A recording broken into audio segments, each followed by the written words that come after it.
আসসালামু আলাইকুম সবাইকে। 10 মিনিট স্কুলের পক্ষ থেকে মেডিকেল অ্যাডমিশন প্রোগ্রামের পদার্থবিজ্ঞানের প্রথম পত্রের কিছু বিষয় নিয়ে আলোচনা করতে চাই। আজকের আলোচনার বিষয় হচ্ছে কাজ, শক্তি ও ক্ষমতা, পঞ্চম অধ্যায়। প্রথমে আসি যে কাজ কাকে বলে। যে বল প্রয়োগের বস্তুর স্মরণ ঘটলে তাকে কাজ বলে। কাজের সমীকরণ থেকে জানতে পারি আমরা W F.S অথবা W Fs cos থিটা, মানে মধ্যবর্তী কোণ যদি থিটা হয়। তো কাজের একক হচ্ছে জুল, অথবা এটাকে নিউটন মিটারও প্রকাশ করতে পারি আমরা। তো এক্ষেত্রে একটা জিনিস মনে রাখা লাগবে যে সবসময় কিন্তু এভাবে কোশ্চেন নাও আসতে পারে যে নিচের কোনটি কাজের একক। জুল কিন্তু অপশনে নাও থাকতে পারে, নিউটন মিটার। তো সেক্ষেত্রে দুইটা এককই জেনে রাখা প্রয়োজন। তারপর আসি কাজ একটি স্কেলার রাশি। অবশ্যই আমরা উপরের সমীকরণ থেকে দেখতে পাই যে W F.S এটা স্কেলার গুণফল, অতএব একটি স্কেলার রাশিতে হবে। এবং মাত্রা হচ্ছে m(L²) t মাইনাস স্কয়ার। তো পরবর্তীতে আসি যে বল প্রয়োগ করলে কি কাজ হয়। আমরা প্রথমে যে সংজ্ঞা থেকে জেনে নিলাম যে বল প্রয়োগে বস্তুর স্মরণ ঘটলে হচ্ছে তাকে কাজ বলবে। তো বল প্রয়োগে কি স্মরণ ঘটলেই বস্তুর কাজ হয়? বল প্রয়োগের ফলে কি বস্তুর কাজ হয়? তো এটি আমরা দেখব যে দুইটা ইকুয়েশন, একটি হচ্ছে একটি পাথরের সাথে দড়ি বেঁধে চারিদিকে ঘোরালে কি কাজ হবে। তোমরা এটা নিজেরাও করে দেখতে পারো। ছোটবেলা আমি নিজেও করেছি যে পাথরে দড়ি বেঁধে চারিদিকে মাথার উপরে ঘোরাতাম, মনে করতাম যে নিজে হেলিকপ্টার। তো যাই হোক, তো এই কাজটা করলে আমরা কি দেখতেছি যে আমরা হাত দিয়ে বল প্রয়োগ করছি দড়ির মাধ্যমে, পাথরটা তো চারিদিকে ঘুরতেছে, তাহলে কি আমরা কি আসলে কাজ করতেছি? তো এখানে যে জিনিসটা জানা লাগবে যে আমরা বল দিচ্ছি হচ্ছে কেন্দ্র বহির্মুখী বল, যার কারণে পাথরটা সবসময় বাইরের দিকে যেতে চাচ্ছে। যেহেতু আমরা পাথরটা দড়ি দিয়ে বেঁধে রেখেছি, এর জন্য পাথরটা বাইরে না যেয়ে বৃত্তাকার পথে ঘুরছে। তো বৃত্তাকার পথে ঘোরার কারণে আমরা বল যেদিকে দিচ্ছি সরণ কিন্তু তার 90 ডিগ্রি কোণে হচ্ছে। তো আমরা কাজের যদি সমীকরণটা দেখি যে Fs cos থিটা, তার মানে কি সরণ এবং বলের মধ্যবর্তী কোণের cos থিটা।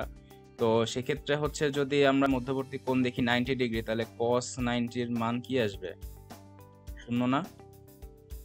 এজন্য একটা পাথরে যদি দড়ি দিয়ে আমরা চারিদিকে ঘোরাতে থাকি, যেহেতু তাদের বল এবং সরণের মধ্যবর্তী কোণ 90 হয়, এজন্য সেক্ষেত্রে আমরা কোনো কাজ করতে পারবো না।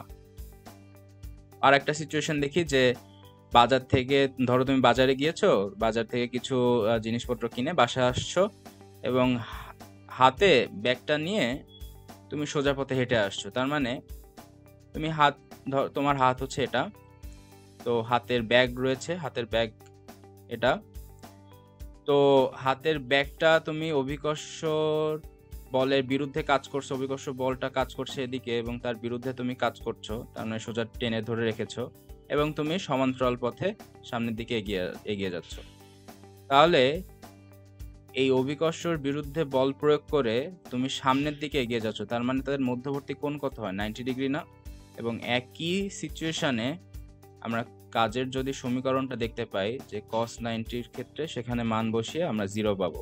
তার মানে তুমি এত কষ্ট করে হাতে ব্যথা পেয়ে একটা বাজারের ব্যাগকে ঠেলে বাসায় সোজা পথে নিয়ে আসলে কিন্তু তুমি কাজ করলে না। এটা জিনিসটা কি হলো আসলে? তোমার নিজেরও তো মনের খারাপ লাগবে যে এত কষ্ট করে একটা ব্যাগ টেনে নিয়ে আসলাম, কিন্তু আমার যদি এখন ফিজিক্সের ভাষায় কোনো কাজ না হয়, তাহলে আসলে কি হলো? তাহলে কি আমি কি বেকার খাটলাম নাকি? তো জিনিসটা আসলে ফিজিক্সের এই বড় চোখে দেখলে আসলে কোনো কাজ হয় না, কিন্তু এটা যদি ক্ষুদ্র চোখে দেখতে হয় তাহলে তোমার একটুখানি কোষের ভিতরে যেতে হবে। যে হাতের ভিতরে যে মাসল আছে, মাংসপেশিগুলো আছে, এই মাংসপেশিগুলো কিন্তু সংকুচিত প্রসারিত হয় বারবার।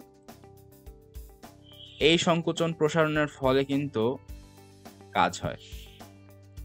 তো আমরা নিজেদের চোখে এই জিনিসটা দেখতে না পারলেও আসলে তোমার কোষের ভিতরে কিন্তু আসলে কাজ ঠিকই হচ্ছে। তো বাজার থেকে যত ভারী ব্যাগই তুমি বাসায় টেনে আনো না কেন, সেটা অবশ্যই বেকার খাটা হবে না, তোমার আসলে সেখানে বল প্রয়োগ করা লাগবে এবং কোষের ক্ষেত্রে সেটা কাজ হবে।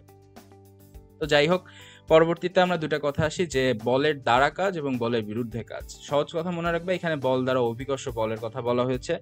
যে অভিকর্ষ বলের দিকে কাজ করার ক্ষেত্রে কি, কি আছে দেখো আমি উদাহরণ দিয়েছি যে চলন্ত ফুটবলে পা দিয়ে গতির দিকে বল প্রয়োগে কাজ যেটা হয় সেটা হচ্ছে বলের দ্বারা কাজ। অর্থাৎ তুমি ধরো একটা ফুটবল ম্যাচ দেখছো, এখানে ধরো জাভি রয়েছে আর এখানে হচ্ছে মেসি।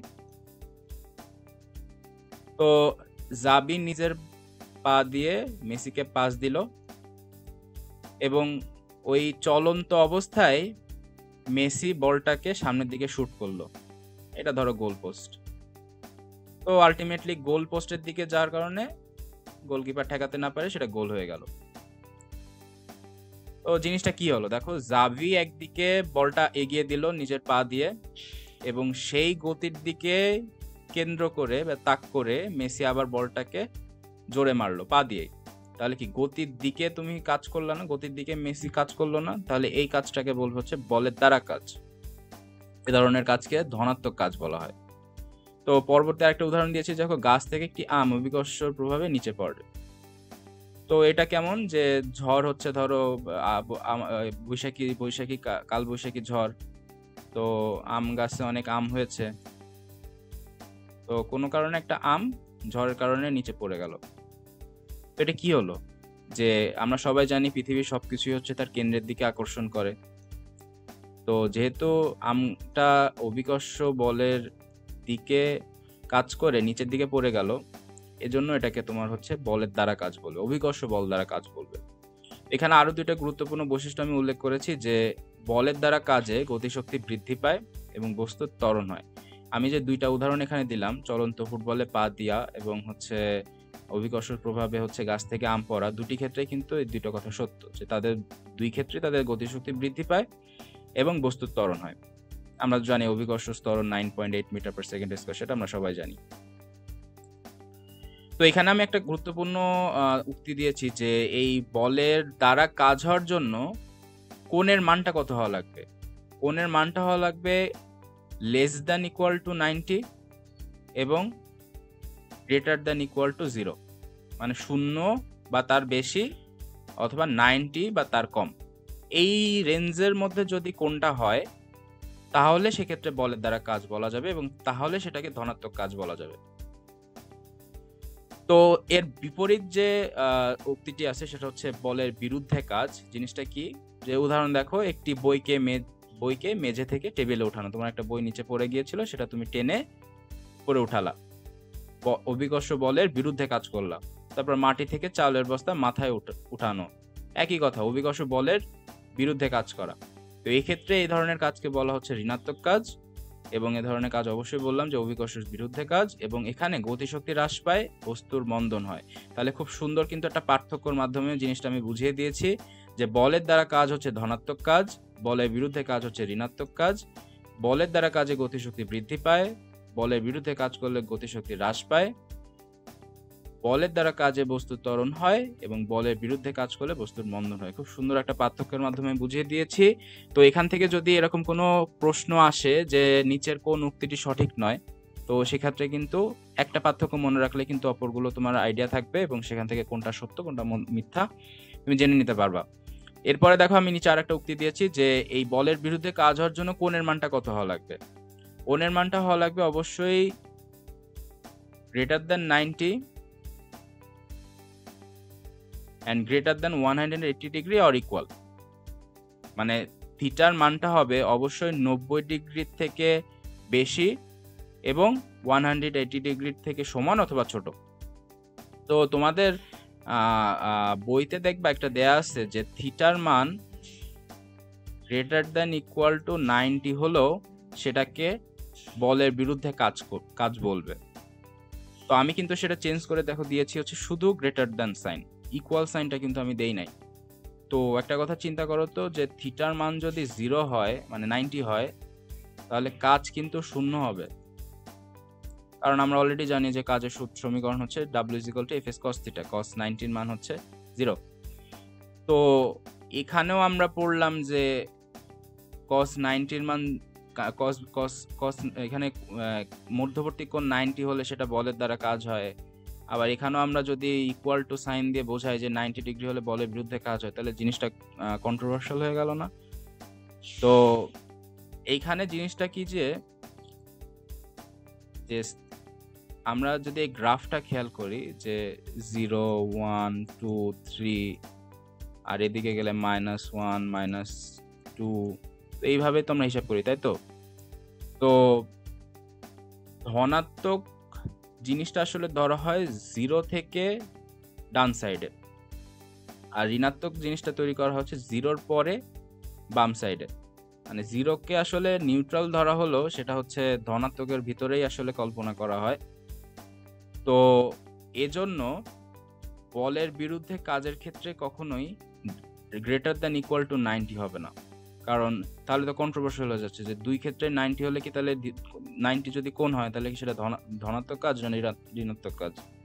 তো অবশ্যই এই জিনিসটা খেয়াল করবা যে এটা সংশোধন এখনো কেন করে নাই বইতে, আমি নিজেও জানি না।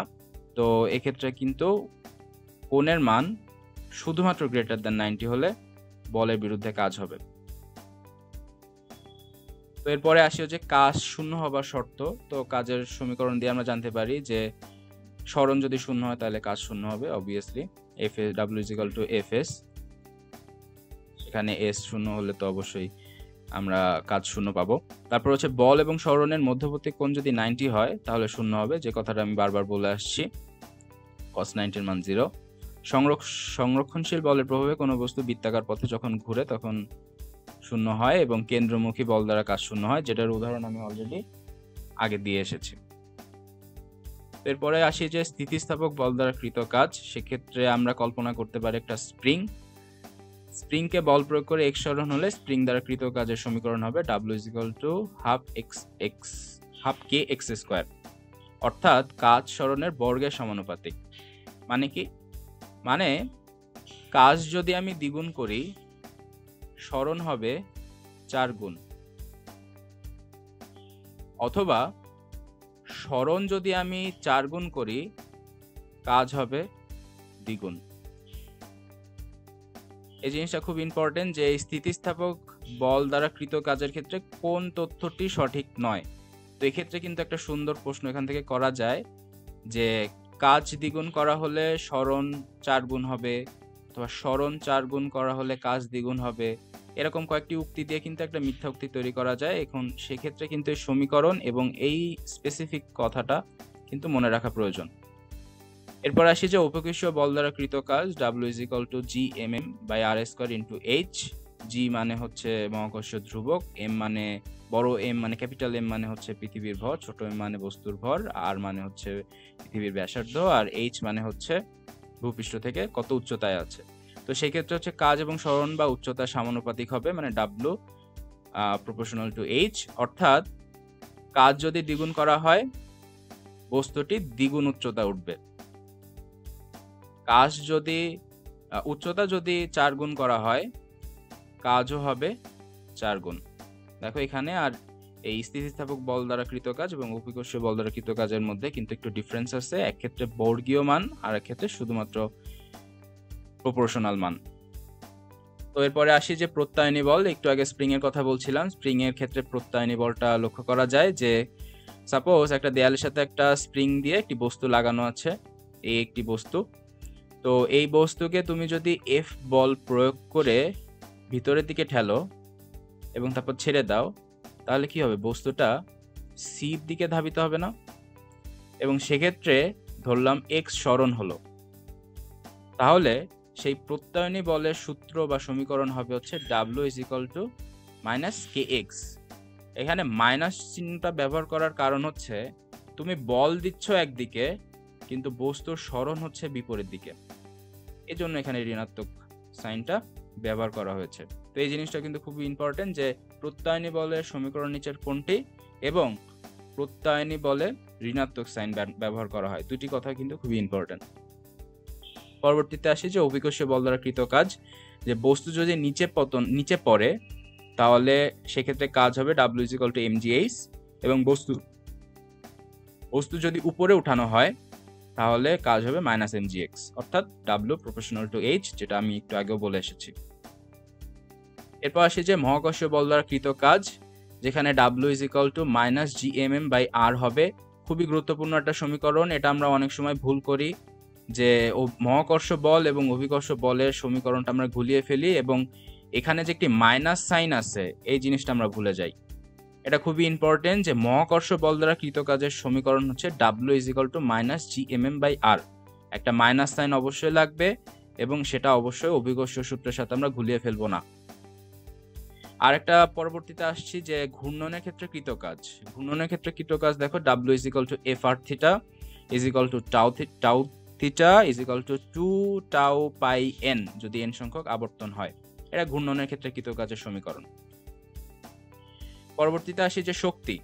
তো কাজ করার সামর্থ্যকে হচ্ছে শক্তি বলে, সবাই জানি।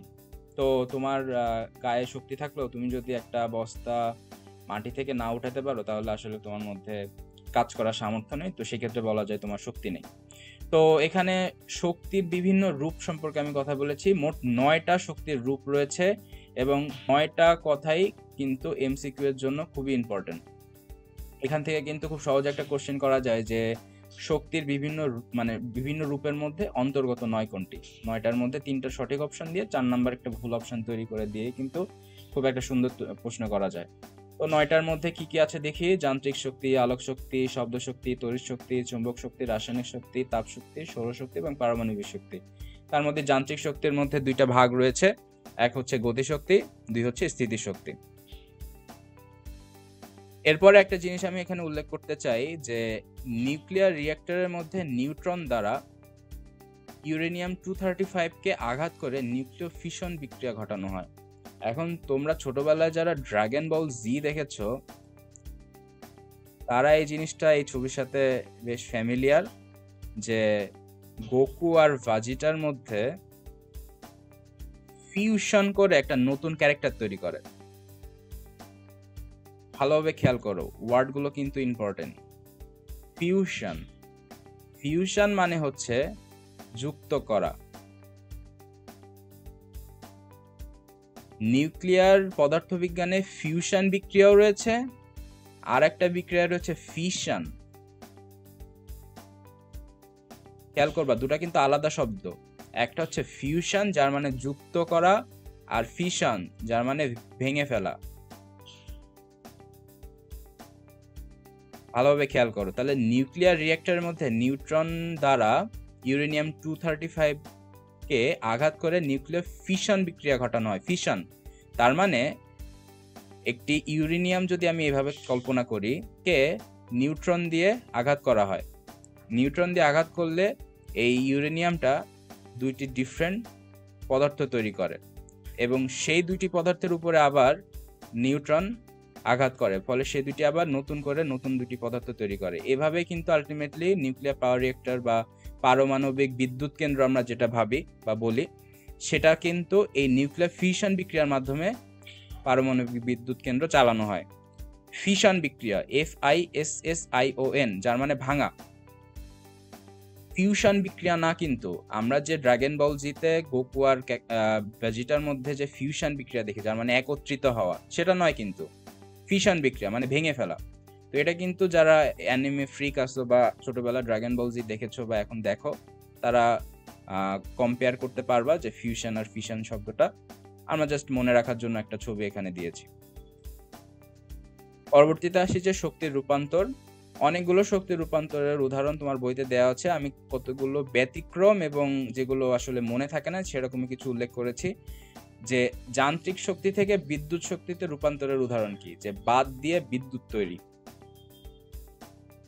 এই জিনিসটা কেমন, যে ধরো বাঁধ আসলে কোথায় দেয়া হয়, যে এরকম একটা ভূমিতে পানির স্রোত চলছে এবং হঠাৎ করে এখান থেকে নিচে তোমার হচ্ছে পানিটা গড়িয়ে পড়ছে। তো এখানে কি করা হয়, এই পানিটাকে আটকিয়ে দেওয়া হয় এবং আটকিয়ে দিয়ে নিচে কিছু টারবাইন সিস্টেম চালু করা হয় পাখার মতো। তো আটকিয়ে দিয়ে নিচে যখন পানিকে পড়তে দেওয়া হয়, রেগুলেট করা হয়, তখন ওই পাখাগুলো ঘুরতে থাকে এবং ওই ঘোরার ফলে বিদ্যুৎ উৎপন্ন হয়। তো এখানে একটা গুরুত্বপূর্ণ কথা আমাদের সময় মেডিকেল অ্যাডমিশন টেস্টে এসেছিল, যে এই পানির কোন শক্তিকে ব্যবহার করে বাঁধে বিদ্যুৎ তৈরি করা হয়। তো ওখানে অপশন ছিল হচ্ছে বিভব শক্তি, গতিশক্তি ইত্যাদি ইত্যাদি। তো এখানে একটা কনফিউশন তৈরি হতে পারে যে বিভব শক্তি না গতিশক্তি কোনটিকে লাগিয়ে আসলে বিদ্যুৎ তৈরি করা হয়। দেখো, পানিকে যদি উপরে নাই ওঠানো হইতো তাহলে কিন্তু সে নিচে গতিশক্তি লাভ করতে পারতো না। তো এখানে প্রাথমিকভাবে যে শক্তিটা ব্যবহার করে বিদ্যুৎ উৎপন্ন করা হয় সেটাই হবে রাইট অ্যান্সার।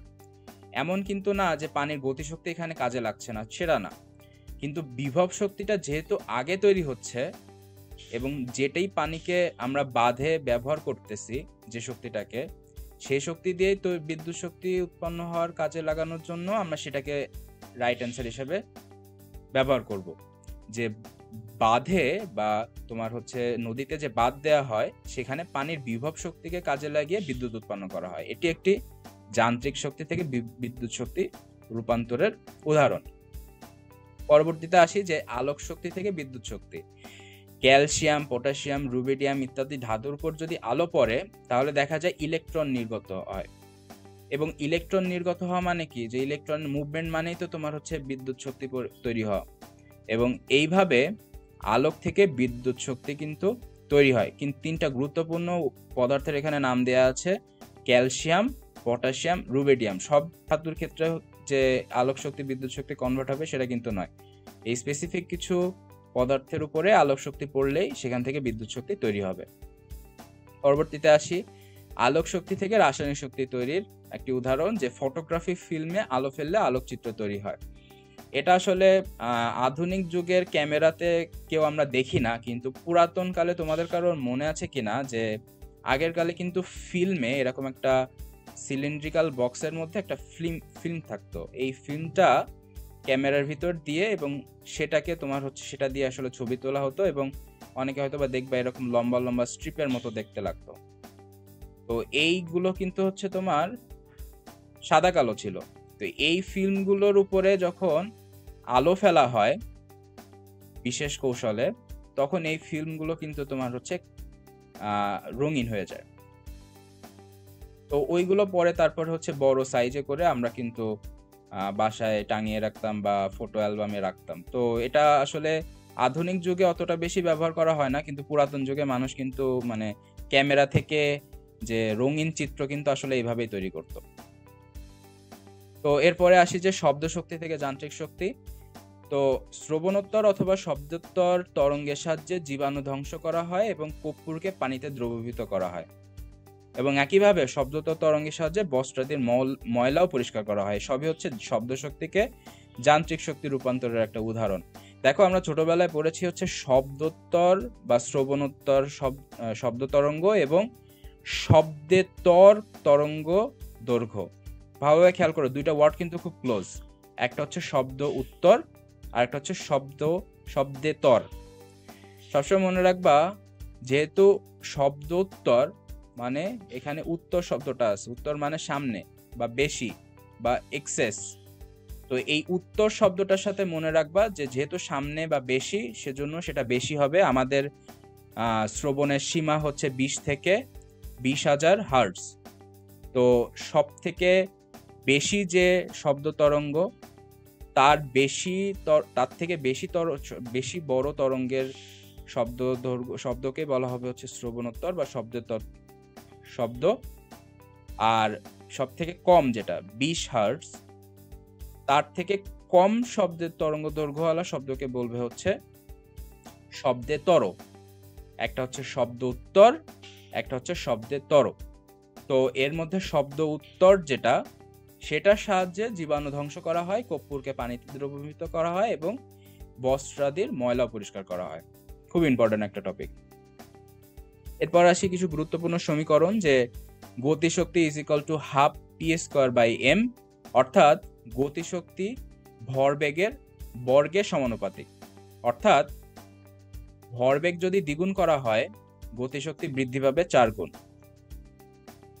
অথবা গতিশক্তি যদি 4 গুণ করা হয় ভরবেগ বৃদ্ধি পাবে দ্বিগুণ।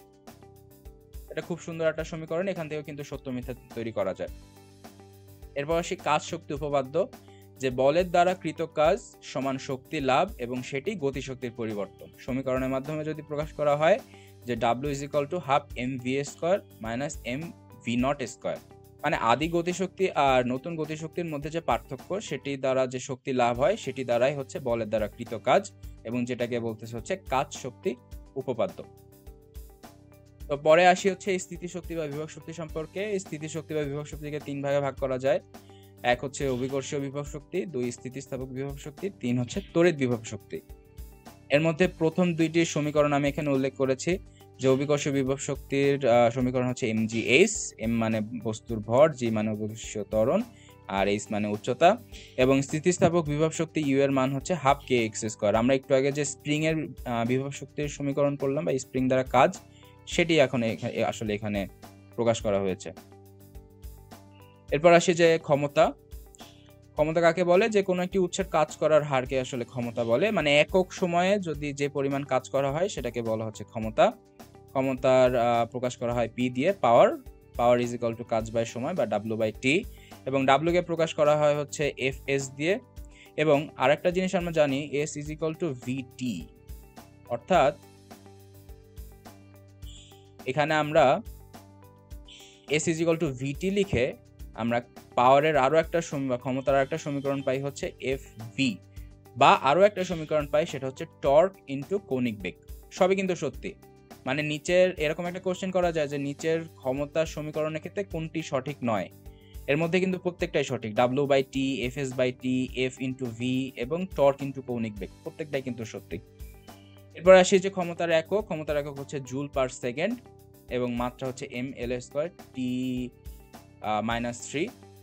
আর এখানে একটা গুরুত্বপূর্ণ অবজেক্টিভ আমি এখানে উল্লেখ করেছি, মেডিকেলে আগেও এসেছে, যে 1 অশ্ব ক্ষমতা বা 1 হর্স পাওয়ার সমান আসলে কত।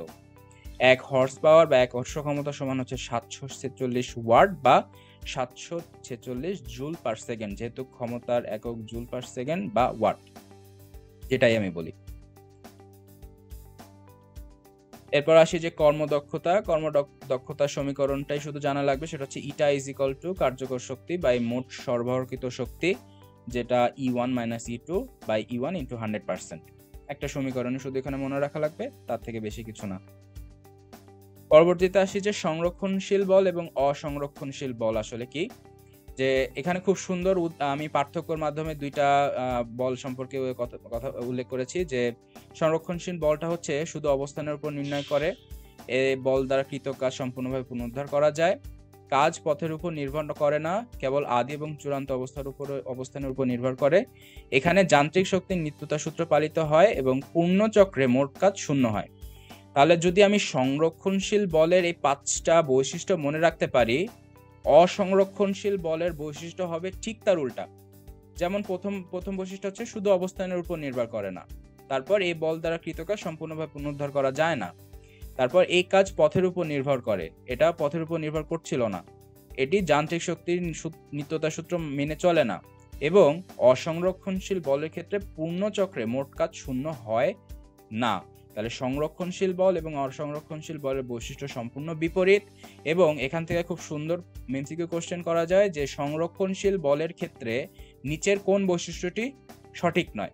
এখান থেকে খুব সুন্দরভাবে 4টা বৈশিষ্ট্য তুলে দেওয়া যায়, এবং যে কোনো একটা বৈশিষ্ট্যের ক্ষেত্রে পরে যদি না যুক্ত করে দেওয়া হয় তাহলে সেটা কিন্তু হয়ে যাবে অসংরক্ষণশীল বলের বৈশিষ্ট্য। তো এখানে আরো একটা গুরুত্বপূর্ণ জিনিস হচ্ছে উদাহরণ। যে সংরক্ষণশীল বলের উদাহরণ হচ্ছে অভিকর্ষীয় বল, বৈদ্যুতিক বল এবং আদর্শ স্প্রিং, এবং অসংরক্ষণশীল বলের উদাহরণ হচ্ছে ঘর্ষণ বল, সান্দ্র বল। এখান থেকে অবজেক্টিভ তৈরি করা যেতে পারে যে নিচের কোনটি সংরক্ষণশীল বলের উদাহরণ নয়, অথবা নিচের কোনটি অসংরক্ষণশীল বলের উদাহরণ নয়। খুব সুন্দর একটা টপিক আমি পার্থক্যের মাধ্যমে বুঝিয়ে দিয়েছি।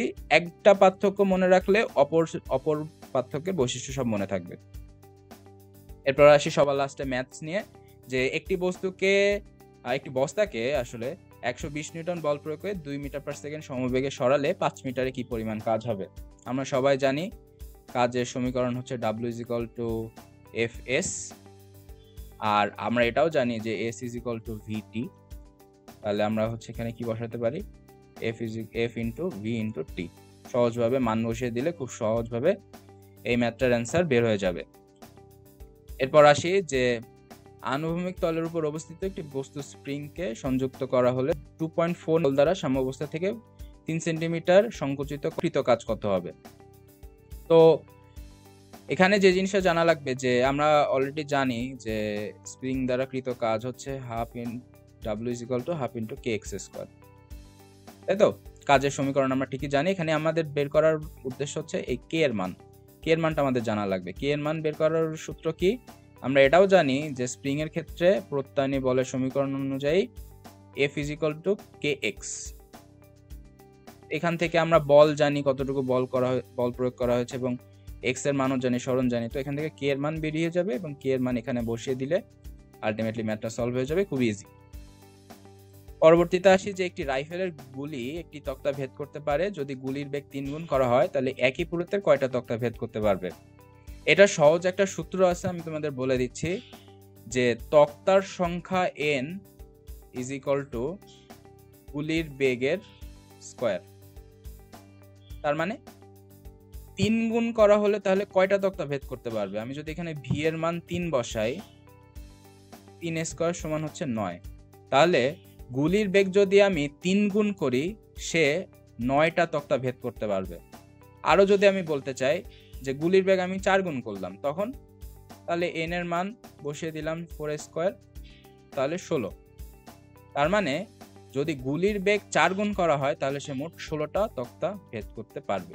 খুব সহজ, কোনো ম্যাথমেটিক্যাল টার্ম জানা লাগবে না, শুধুমাত্র একটা সহজ সমীকরণের মাধ্যমে এই ম্যাথের অ্যান্সারটা জানা যায়। আচ্ছা, পরবর্তীতে আমরা যে ম্যাথটা সলভ করবো সেটা হচ্ছে 1 কিলোমিটার উচ্চতাতে অবস্থিত একটি বিমান থেকে 500 গ্রাম ভরের একটি বোমা যদি ফেলা হয়, ভূমি স্পর্শ করার আগে গতিশক্তি কত হবে, তাই তো? তাহলে এই ম্যাথের আমার হচ্ছে m দেয়া আছে, h দেয়া আছে, আমাদের হচ্ছে গতিশক্তি বের করা লাগবে। তো গতিশক্তির সূত্র আমরা সবাই জানি যে E = ½ mv², তাই তো? এখন v² থেকে আরেকটা সূত্র আমরা জানি যে u² + 2gh।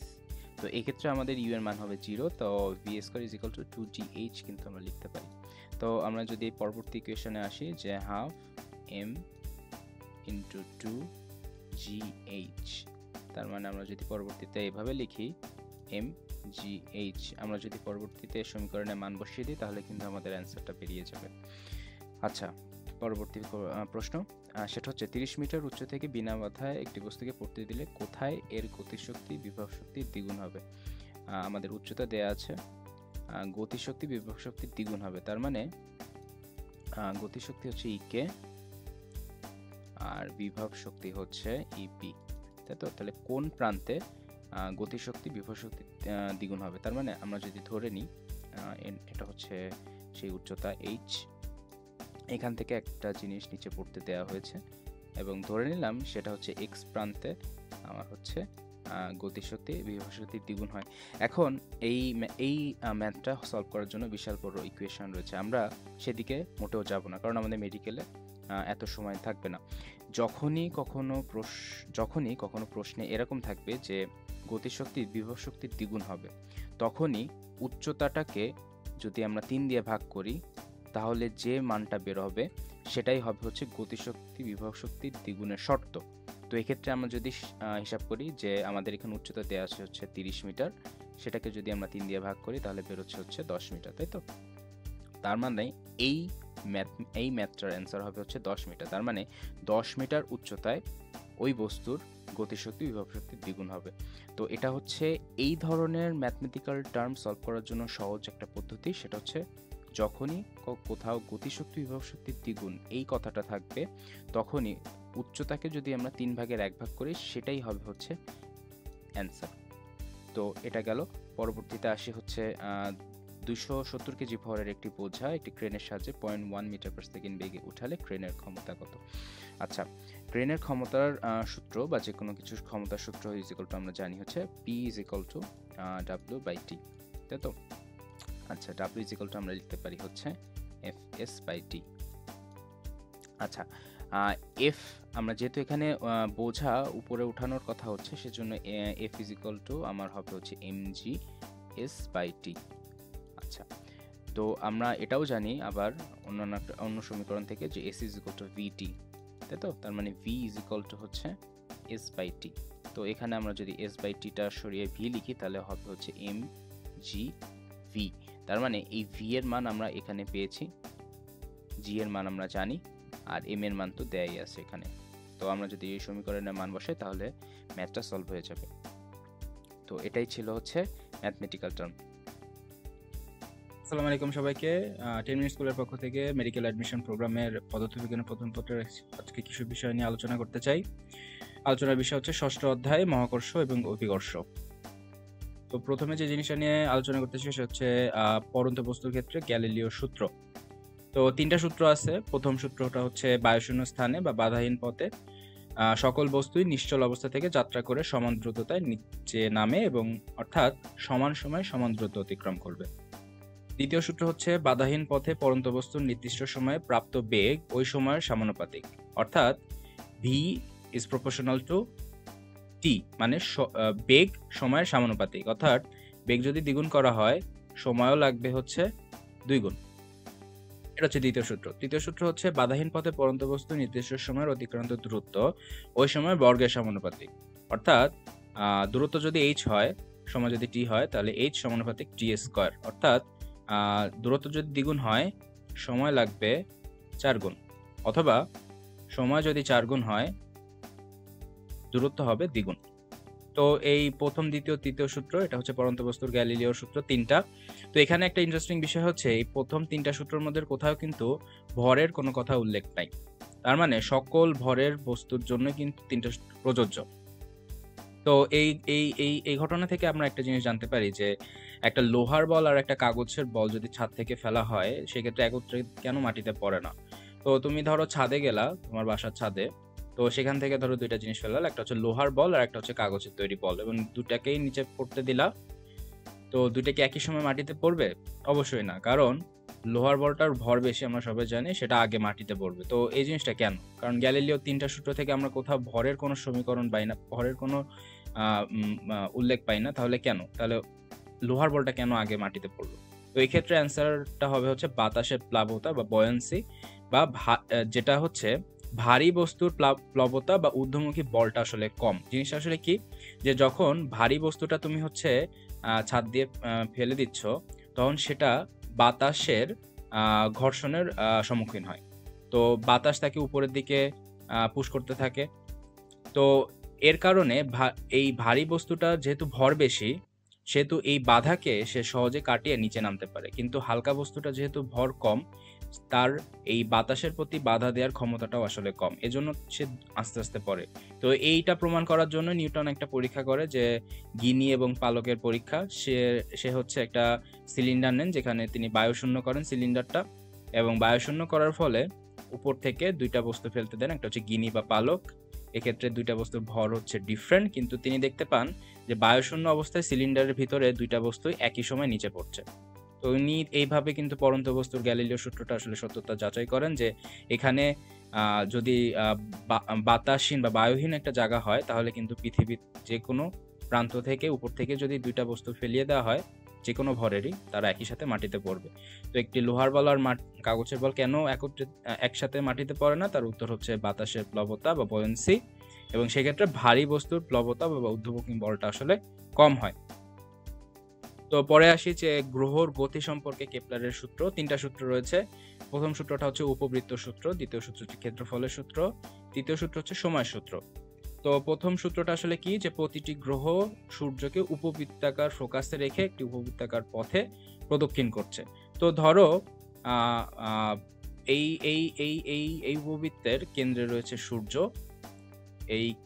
এই সূর্যকে কেন্দ্র করে একটা উপবৃত্তাকার পথে বিভিন্ন গ্রহ সবসময় সূর্যকে প্রদক্ষিণ করছে। এটা হচ্ছে উপবৃত্ত সূত্র। পরে হচ্ছে ক্ষেত্রফলের সূত্র। সাপোজ এই উপবৃত্তাকার পথের 2টি ফোকাস রয়েছে, একটা এস আর একটা হচ্ছে এস ড্যাশ। তো সাপোজ একই গ্রহ, ধরো এই এ গ্রহটি পি সময়ে কিউ থেকে পি পথ যাতায়াত করে, তাহলে কিউ থেকে যদি একটা ফোকাস কিউ এস পি, এই ত্রিভুজটা যদি আঁকা হয়, তাহলে এই ত্রিভুজের ক্ষেত্রফল ওই একই সময়ে ওই ওই ওই গ্রহটি বা উপগ্রহটি যদি আর থেকে এম বিন্দুতে যায়, তাহলে যে ত্রিভুজটা তৈরি হয় ফোকাসের সাথে, যে এস আর এম, এই এস আর এম এবং এই কিউ পি এস, এই দুইটা জায়গার ক্ষেত্রফল সমান হবে, সেটাই আসলে ক্ষেত্রফলের সূত্র। যে একই সময়ে দুইটি ভিন্ন পথ অতিক্রম করলেও তারা ফোকাসের সাথে যে ক্ষেত্রফল তৈরি করে সেটা সবসময় সমান হবে।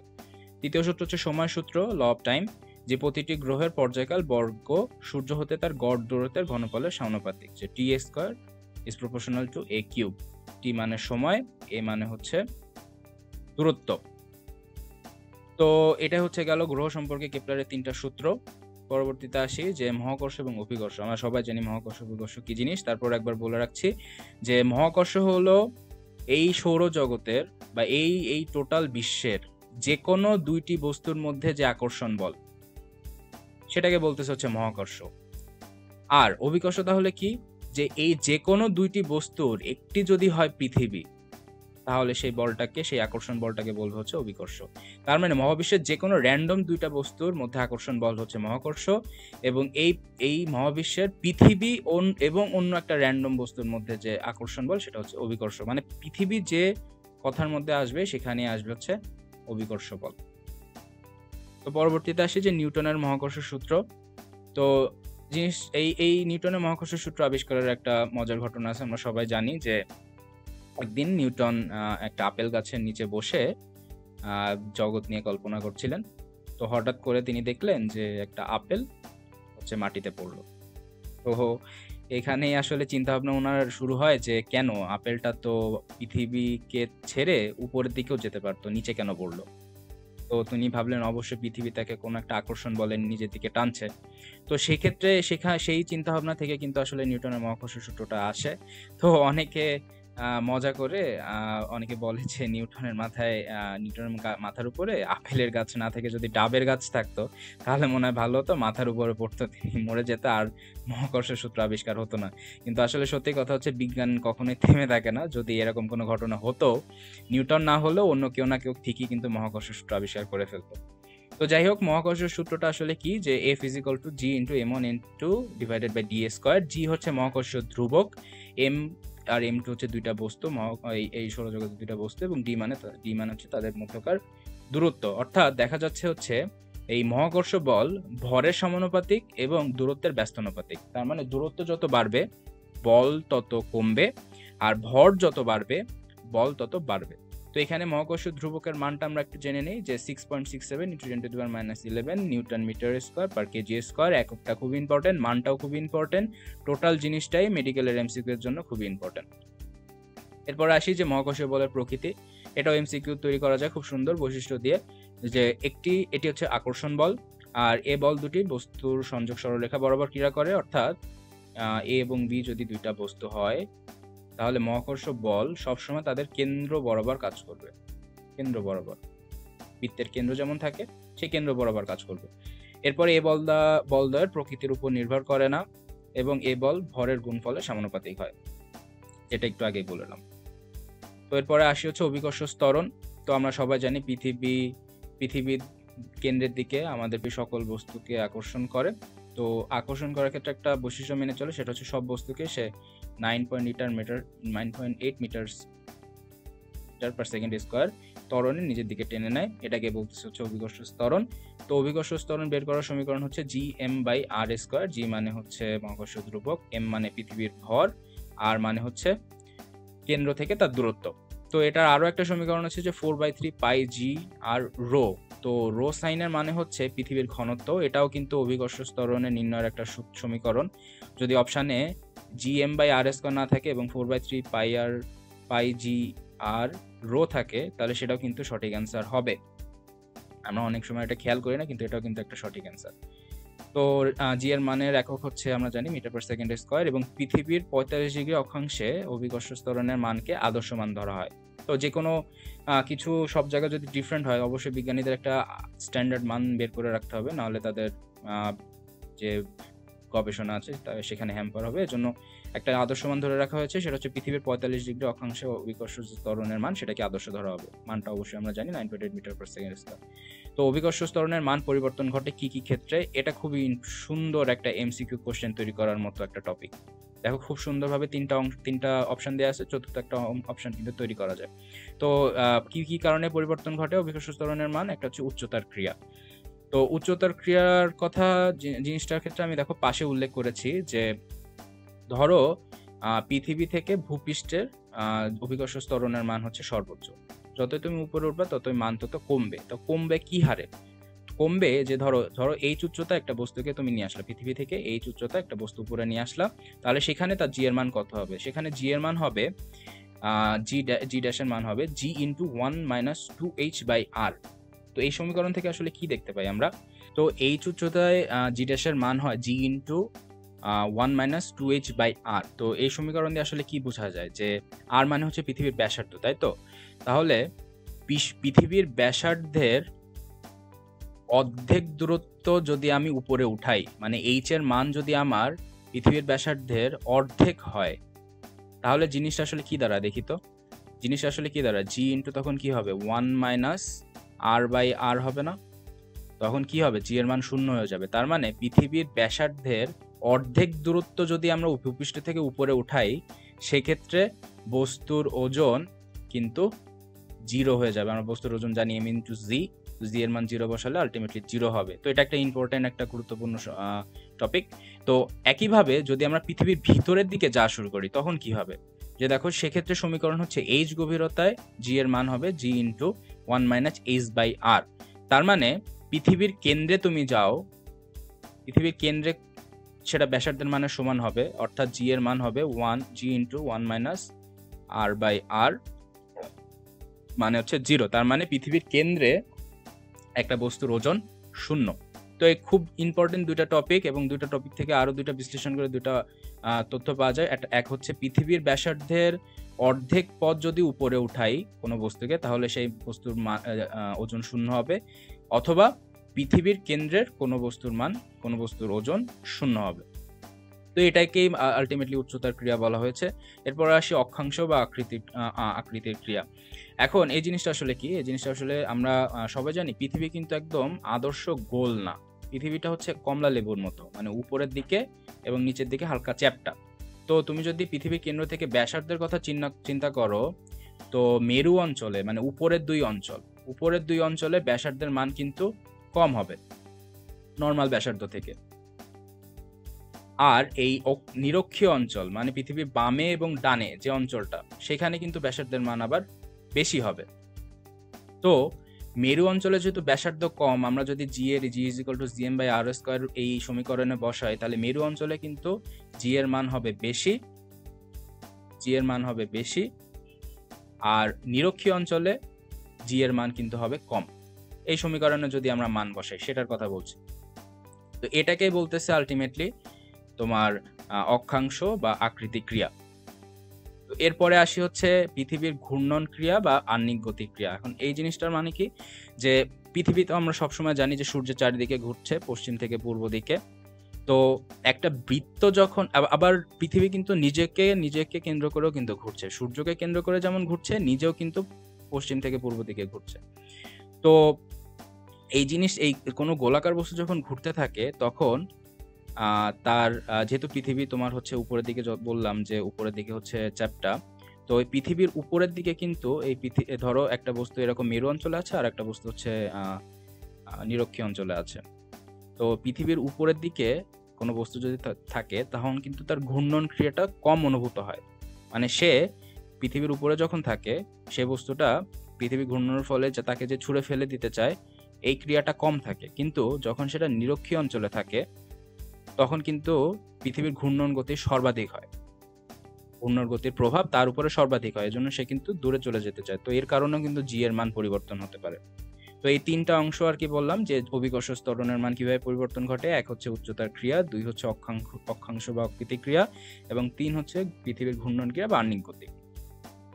তো পরবর্তীতে আসি কিছু তথ্য, যে মেরু অঞ্চল, যে পৃথিবীর উপরে এবং নিচে যে জায়গাটা আছে, দুই মেরু, এই মেরু অঞ্চলে জি এর মান হচ্ছে সর্বাধিক, সেটা হচ্ছে 9.832 মিটার পার সেকেন্ড স্কোয়ার। এবং বিষুবীয় অঞ্চল বা নিরক্ষীয় অঞ্চল, পৃথিবীর মাঝ বরাবর যে জায়গাটা, সেখানে জি এর মান সব থেকে কম, সেটা হচ্ছে 9.780 মিটার পার সেকেন্ড স্কোয়ার। এর কথাটা এই নিচে আমি লিখে দিয়েছি, যে মেরুতে সর্বাধিক এবং বিষুবীয় অঞ্চলে বা নিরক্ষীয় অঞ্চলে হচ্ছে সর্বনিম্ন। পরে আসি মহাকর্ষ বিভব। মহাকর্ষ বিভবের ক্ষেত্রে যে জিনিসটা জানা লাগবে সমীকরণটা, যে মহাকর্ষ বিভবের সমীকরণ হচ্ছে v = -gm/r। -gm/r এই জিনিসটা কিন্তু খুব ইম্পর্টেন্ট, কারণ অবজেক্টিভে অপশনে সবসময় থাকবে gm/r, আমরা সবাই চোখ বন্ধ করে ওটাই দেখবো, কিন্তু এই মাইনাস সাইনটা আমরা কেউ খেয়াল করি না। কিন্তু মহাকর্ষীয় ধ্রুবকের সমীকরণ কিন্তু অবশ্যই মাইনাস সাইনটা দেওয়া লাগবে, সেটা হচ্ছে v = -gm/r। r মানে হচ্ছে ব্যাসার্ধ, v মানে হচ্ছে মহাকর্ষীয় বিভব, যার একক হচ্ছে জুল পার কেজি। তো এখানে একটা কথা, আর কিছু কথা উল্লেখ করেছি যে মহাকর্ষীয় ক্ষেত্রে যে কোনো বিন্দুতে বিভব হবে ঋণাত্মক এবং সর্বোচ্চ বিভব হবে অসীমে, যার মান 0। তার মানে কোনো একটা বস্তু যদি অসীম থেকে নিচের দিকে টানতে চায়, তাহলে সেই ক্ষেত্রে মহাকর্ষীয় বিভবের বিভব সৃষ্টি হবে, এবং অসীমে তার মান হবে 0, এবং যতই সে কেন্দ্রের দিকে বা নিচের দিকে টেনে আনবে ততই তার মান ঋণাত্মক হবে। এবং মহাকর্ষীয় বিভব এবং প্রভাবের মধ্যে সম্পর্ক দেখো আমি দিয়েছি যে F = -d/r of v, মানে মহাকর্ষীয় বিভবকে আমি যদি ক্যালকুলাসের ভাষায় নিয়ে আসি, তাহলে সেক্ষেত্রে আমরা হচ্ছে প্রবল সম্পর্কটা পেয়ে যাব। তো এরপরে যে জিনিসটা সম্পর্কে আলোচনা করব সেটা হচ্ছে অভিকর্ষ কেন্দ্র বা ভার কেন্দ্র। তো অভিকর্ষ কেন্দ্র বা ভার কেন্দ্র মানে কি, যে কোনো বস্তুর আকৃতি যাই হোক না কেন, তার ওজন একটা নির্দিষ্ট কেন্দ্র বরাবর কাজ করবে। তো এই কেন্দ্রটাকে বলতেছে হচ্ছে অভিকর্ষ কেন্দ্র বা ভার কেন্দ্র। তো এই অভিকর্ষ কেন্দ্র বা ভার কেন্দ্র বিভিন্ন বস্তুর ক্ষেত্রে কেমন হবে, যে সুষম দণ্ডের অভিকর্ষ কেন্দ্র হবে হচ্ছে মধ্যবিন্দু। অতএব যেটা যদি একটা সুষম দণ্ড হয়, তাহলে তার মধ্যবিন্দুতে হবে হচ্ছে অভিকর্ষ কেন্দ্র বা ভার কেন্দ্র। পরবর্তীতে আসি যে বৃত্ত বা আংটির ক্ষেত্রে অভিকর্ষ কেন্দ্র হবে জ্যামিতিক কেন্দ্র। অবশ্যই আমরা জানি বৃত্ত আকার সমান একটা কেন্দ্র থাকে, ওই কেন্দ্রটাই হবে হচ্ছে ভার কেন্দ্র।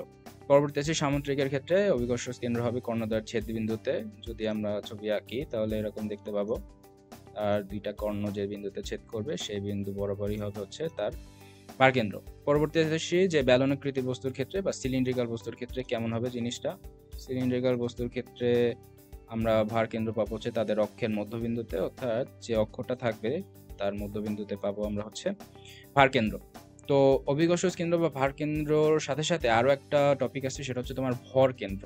তো ভর কেন্দ্র জিনিসটা কি? ভর কেন্দ্র জিনিসটা হচ্ছে, সাপোজ একটা বস্তু অনেকগুলো কণার সমষ্টিতে তৈরি, তাই তো? সবগুলো কণার আলাদা আলাদা ভর আছে, সেটা মিলিয়ে কিন্তু এই বস্তুটা তৈরি হয়।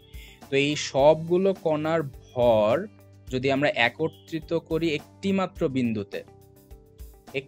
বিন্দুতে, তাহলে সেই বিন্দুকে বলবে হচ্ছে বা সেই কেন্দ্রকে বলবে হচ্ছে তোমার ভর কেন্দ্র।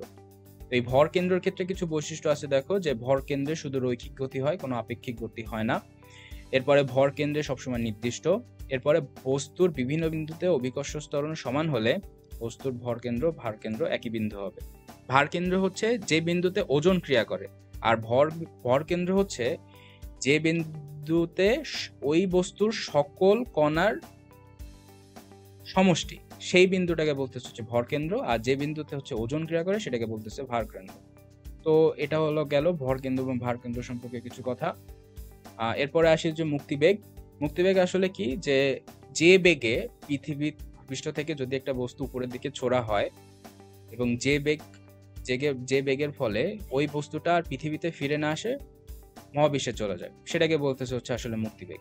তো পৃথিবীর জন্য মুক্তিবেগ হবে হচ্ছে 11.2 কিলোমিটার পার সেকেন্ড অথবা 7 মাইল পার সেকেন্ড। দুইটা এককে কিন্তু ইম্পর্টেন্ট।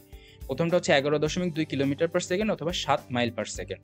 তো মুক্তিবেগ নির্ণয়ের সমীকরণ হচ্ছে ভিই হচ্ছে তোমার ভিই = √2gr। তো আমি কিছু দুইটা আলাদা জায়গার ভরবেগ মুক্তিবেগ উল্লেখ করে দিয়েছি। দেখো, চাঁদে মুক্তির বেগ হচ্ছে 2.4 কিলোমিটার পার সেকেন্ড এবং মঙ্গলে মুক্তিবেগ 5 কিলোমিটার পার সেকেন্ড। যেহেতু এই দুই জায়গায় প্রযুক্তি আসলে পৌঁছাতে সমর্থন হয়েছে, এই জন্য আমি দুইটা জায়গায় উল্লেখ করেছি। তো মুক্তিবেগের ক্ষেত্রে আমি কিছু শর্ত দেখো এখানে দিয়েছি, যে শর্তগুলো আসলে কি, যে মুক্তিবেগ যদি কোনো বস্তুকে মুক্তিবেগের VE²/2 মানে অর্থাৎ 7.88 কিলোমিটার পার সেকেন্ডের থেকে কম বেগে উপরের দিকে ছুরি, তাহলে সেটা উপবৃত্তাকার পথে ঘুরে নিচে ফিরে আসবে। মানে এই ধরো পৃথিবী, তো পৃথিবী থেকে তুমি হচ্ছে <7.8 কিলোমিটার পার সেকেন্ড বেগে একটা জিনিসকে উপরে ছুড়লে সে উপবৃত্তাকার পথে ঘুরে আবার পৃথিবী পতিত হবে। তো এটাই বলছে। এরপরে আসি যে মুক্তিবেগ যদি আমরা 11.2 কিলোমিটার পার সেকেন্ড অথবা ও 11.2 কিলোমিটার সেকেন্ডের কম অথবা এবং 7.8 কিলোমিটার সেকেন্ডের বেশি হয়, এই রেঞ্জের মধ্যে যদি আমরা একটা বেগ কোনো বস্তুর উপরে দেই, সে কি করবে? পৃথিবীকে ফোকাসে রেখে উপবৃত্তাকার পথে ঘুরতে থাকবে। অর্থাৎ ধরো এটা হচ্ছে পৃথিবী, এবং পৃথিবী থেকে তুমি যখন ছুটবে, আমরা জানি উপবৃত্তের ফোকাস থাকে 2টা। তো সে কি করবে? পৃথিবীকে ফোকাসে রাখবে, মানে সে ফোকাসে রেখে সে উপবৃত্তাকার পথে চলতে থাকবে। আগের শর্তে হচ্ছে সে পৃথিবীতে আবার চলে এসেছিল, এখন কিন্তু সে পৃথিবীকে উপবৃত্তাকার পথে পৃথিবীতে উপবৃত্তাকার পথে রেখে ঘুরতে থাকবে, মানে পৃথিবীতে ফেরত আসবে না। তো এরপরে হচ্ছে যে যদি মুক্তিবেগটা 7.88 কিলোমিটার পার সেকেন্ড বেগটা হয়, তাহলে সে বৃত্তাকার পথে ঘুরবে চাঁদের মতো। মানে পৃথিবী থেকে, ধরো এটা হচ্ছে পৃথিবী থেকে 7.88 কিলোমিটার পথে ছোড়া হলো, সে কি করবে? বৃত্তাকার পথে পৃথিবীকে কেন্দ্র করে ঘুরতে থাকবে, চাঁদ যেরকম আমাদের বৃত্তাকার পথে পৃথিবীকে কেন্দ্র করে ঘুরে সেরকম। আর যদি আমরা যদি মুক্তিবেগের থেকে বেশি বেগে পৃথিবী থেকে কোনো বস্তুকে ছুড়ি, তাহলে সে পৃথিবী পরাবৃত্ত পথে পৃথিবী ত্যাগ করবে। অর্থাৎ এটা যদি পৃথিবী হয়, সে তাকে যদি মুক্তিবেগের থেকে বেশি বেগে ছোড়া হয়, তাহলে আলটিমেটলি সে পৃথিবী থেকে পরাবৃত্ত পথে চলে যাবে, পৃথিবী তার ফেরত আসবে না, তাকে কেন্দ্র করে ঘুরবেও না। তো এখানে খুব সুন্দরভাবে 4টা অপশন আমি দিয়ে দিয়েছি, অবজেক্ট কিন্তু সুন্দরভাবে এখান থেকে কোশ্চেন করা যায়। তো এরপরে যে জিনিসটা আসবে সেটা হচ্ছে তোমার কৃত্রিম উপগ্রহ। 2 ধরনের কৃত্রিম উপগ্রহ আছে, একটা হচ্ছে ভূস্থির উপগ্রহ আর একটা হচ্ছে মেরু বা পোলার উপগ্রহ। তো এই যে একটু আগে আমরা দেখলাম যে মুক্তিবেগের উপর নির্ভর করে কোনো বস্তু পৃথিবী থেকে উপবৃত্তাকার বা বৃত্তাকার পথে ঘুরছে, তো সেটার উপরে বেস করে আসলে কৃত্রিম উপগ্রহ তৈরি করা হয়েছে। তো ভূস্থির উপগ্রহের ক্ষেত্রে যেটা জানা লাগবে সেটা হচ্ছে যে যে উপগ্রহ পর্যায়কাল 24 ঘন্টা তার কক্ষপথকে পার্কিং কক্ষপথ বলে। আসলে ভূস্থির উপগ্রহটা আসলে কি? ভূস্থির উপগ্রহটা হচ্ছে, যেহেতু পৃথিবী নিজেকে কেন্দ্র করেও পশ্চিম থেকে পূর্ব দিকে ঘুরছে, তো পৃথিবীর বেগ আর তার থেকে ছোড়া দূরে একটা উপগ্রহের বেগও যদি সমান হয়, মানে পৃথিবী যদি 24 ঘন্টায় নিজেকে প্রদক্ষিণ করে এবং ওই উপগ্রহ যদি 24 ঘন্টায় নিজেকে পৃথিবীর অক্ষপথকে প্রদক্ষিণ করে, তখন সে উপগ্রহকে বলতেছে হচ্ছে ভূস্থির উপগ্রহ। তো পোলার উপগ্রহ মানে কি? পোলার উপগ্রহ হচ্ছে যে উপগ্রহের পর্যায়কাল হচ্ছে 110 মিনিট। 110 মিনিট, একটু আগে যে পড়লাম যে ভূস্থির উপগ্রহের পর্যায়কাল হচ্ছে 24 ঘন্টা, আর পোলার উপগ্রহের পর্যায়কাল হচ্ছে 110 মিনিট। তার মানে 110 মিনিটে সে পৃথিবীকে কেন্দ্র করে ঘুরে একটা পূর্ণ কক্ষপথ পূর্ণ করে। এরপরে আসি যে ভূস্থির উপগ্রহ হচ্ছে 36,000 কিলোমিটার উচ্চতায় থাকে, অনেক উপরে। আর মেরু বা পোলার উপগ্রহ থাকে হচ্ছে 500 থেকে 800 কিলোমিটার উচ্চতায়, অনেক কম উপরে। তো এরপরে আসি যে ভূস্থির উপগ্রহ থেকে যে কোনো সংকেত তুমি যদি পাঠাও পৃথিবীতে, সেটা পৌঁছাতে মাত্র 1/4 সেকেন্ড লাগে। আর মেরু বা পোলার উপগ্রহ থেকে যদি কোনো সংকেত পাঠানো হয়, সেটা 1/100 সেকেন্ড লাগে, মানে অনেক কম সময়। মেরু বা পোলার উপগ্রহ থেকে যে কোনো সংকেত পাঠাতে বা যে কোনো তথ্য পাঠাতে অনেক কম সময় লাগে। এরপরে ভূস্থির উপগ্রহের ব্যবহারটা আসলে কি? যে রিলে ট্রান্সমিটার, মানে টিভি সম্প্রচার। আমরা যে কিছু ডিটিএইচ চ্যানেল আমরা দেখতে পারি না, যে আমরা সেট টপ বক্স দিয়ে টিভি দেখি, এবং সেট টপ বক্স কিন্তু একটা এন্টিনা কানেক্ট করা থাকে। তো এই এন্টিনা আসলে সিগন্যালটা কোথা থেকে পায়? এই এন্টিনা সিগন্যালটা পায় কিন্তু হচ্ছে এই ভূস্থির উপগ্রহ থেকে, এবং সেটা আলটিমেটলি টিভিতে আমরা সম্প্রচার করতে পারি। তার মানে পৃথিবীর অন্য প্রান্তের একটি স্যাটেলাইট থেকে, মানে যেখানে টিভি সেন্টারগুলো আছে, সেখান থেকে সংকেত পাঠিয়ে পৃথিবীর বাইরে ভূস্থির উপগ্রহে পাঠানো হয়। ভূস্থির উপগ্রহ সেটা কালেক্ট করে আবার বিভিন্ন প্রান্তে পাঠিয়ে দেয় পৃথিবী, সেখান থেকে এন্টেনাগুলো কালেক্ট করে আমরা আসলে টিভিতে দেখতে পাই। তো এটাই আসলে ভূস্থির উপগ্রহের ব্যবহার, যে রিলে ট্রান্সমিটার। এছাড়া আবহাওয়ার পূর্বাভাসও হচ্ছে ভূস্থির উপগ্রহ দিতে পারে। এরপরে হচ্ছে মেরু বা পোলার উপগ্রহের ক্ষেত্রে ব্যবহার কোনটা? টেলিফোনে কথোপকথন। এখানে একটা জিনিস জানা লাগবে, যে যেহেতু ভূস্থির উপগ্রহ থেকে সংকেত আসতে সময় লাগে 0.25 সেকেন্ড, তো সেক্ষেত্রে কথা বলাটা কিন্তু একটু সমস্যা হয়ে যায়, কারণ সেখানে সময় বেশি লাগার কারণে কথা বলাটা কিন্তু সাইমultaneously হয় না। কিন্তু মেরু বা পোলার উপগ্রহকে থেকে সংকেত আসতে অনেক কম সময় লাগায়, সেখানে কিন্তু টেলিফোনে খুব সহজে কথোপকথন করা যায়। তো এটার উদাহরণ আসলে কি দেওয়া যায়? তোমরা অনেকেই হয়তো বা টিভি সিরিজ দেখো। তো রিসেন্ট একটা খুব জনপ্রিয় টিভি সিরিজ হচ্ছে মানি হাইস্ট।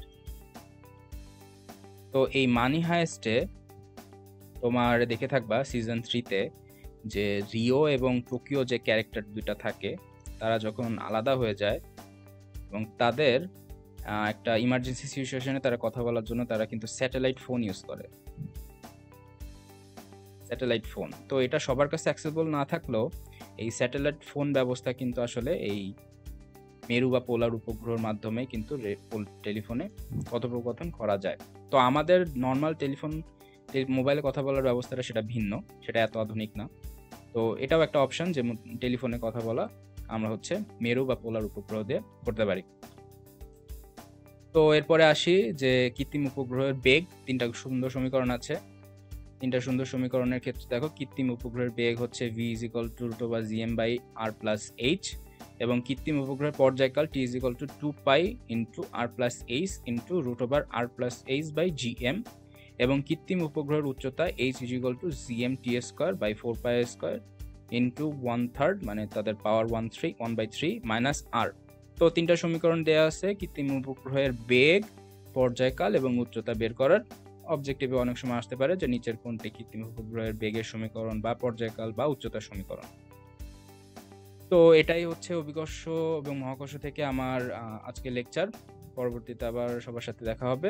ধন্যবাদ সবাইকে।